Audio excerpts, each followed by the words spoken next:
The breaking news headline that just caught my attention read, "You're not going to try to overturn the election, are you?"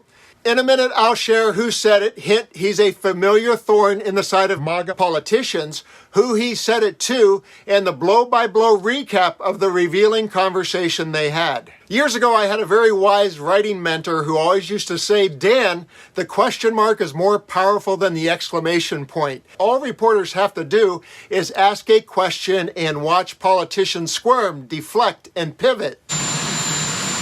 What a stupid question that is. And making politicians squirm, especially those squarely in Donald Trump's corner, just happens to be a superpower of CNN reporter Jim Acosta. Whenever I see Jim on the case, I smile because I consider him the grill master of reporting. He lights a fire under those he encounters, and it often results in sparks. In fact, I know at least one person who is not a fan of his inflammatory questions. You and I have a difference of opinion. It was Jim who asked the question, "You're not going to try to overturn the election, are you?"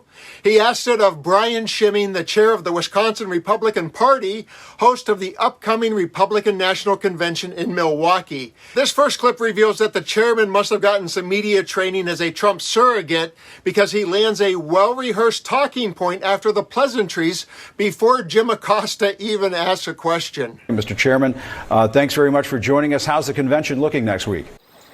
Jim, thanks for having me. It's looking good. We'll be welcoming 50,000 people here to Milwaukee, 16,000 of your colleagues from the media as well.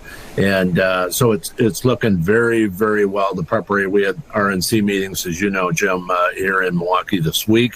And so it's been a very, very positive experience. And one thing I know, and especially listening to your last story, a week from now, we'll have a nominee and the Democrats may not. So I think we're really in the catbird seat because, well, Donald Trump will be our nominee. The Democrats are in crisis. And in this next clip, Jim instantly turns on the heat and the slow burn is on.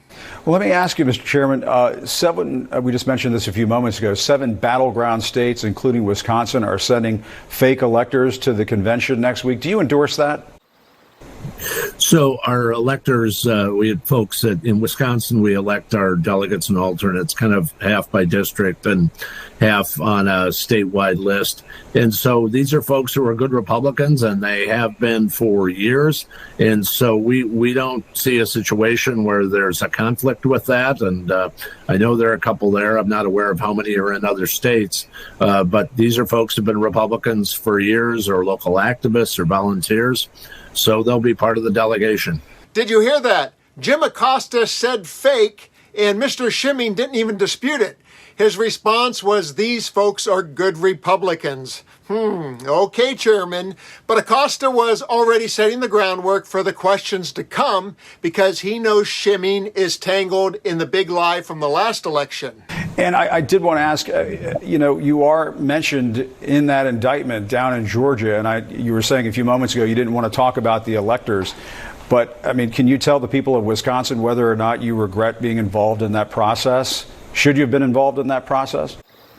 No, I think the position, and again, I can't speak to the specifics of it, but I will tell you that the folks that were involved believe they were completely in a good legal place to do that, and based on advice internal and external. So I don't think there's any regret about doing that in terms of anybody feeling as though they broke the law. And why can't you speak about your own involvement? Is there a reason why? Well, no, I just think it's an active situation here in Wisconsin, and that remains to be fleshed out. So I'm more than happy to wait and see how that comes. And you yourself were mentioned in Trump's election interference indictment down in Georgia for meeting with Rudy Giuliani and Kenneth Chesebro to allegedly discuss selecting alternate electors in Wisconsin. You don't deny that, correct? And here's the moment you've been waiting for. Jim has set the trap, and watch as he springs it while Chairman Schimming rambles on about one of his other planned talking points. And let me ask you, Mr. Chairman, do you commit to upholding the will of Wisconsin voters in November?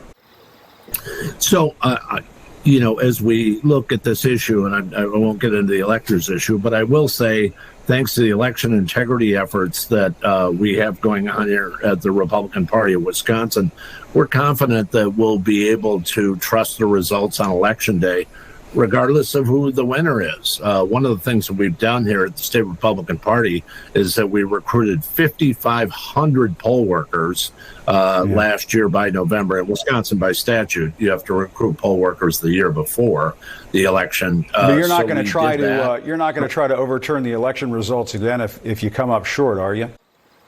No, we have no anticipation we're going to be in that situation. As I say, we're confident we'll be able to trust the results on Election Day because of our election integrity effort. So, of course, he did not answer the question directly. That's because the Republicans are going to play that same card that the election was stolen if they lose again. And now I'm curious about your opinion. Do you appreciate reporters like Jim Acosta and how they hold politicians' feet to the fire? Maybe you have a different favorite reporter. Please comment below and let's keep the conversation going.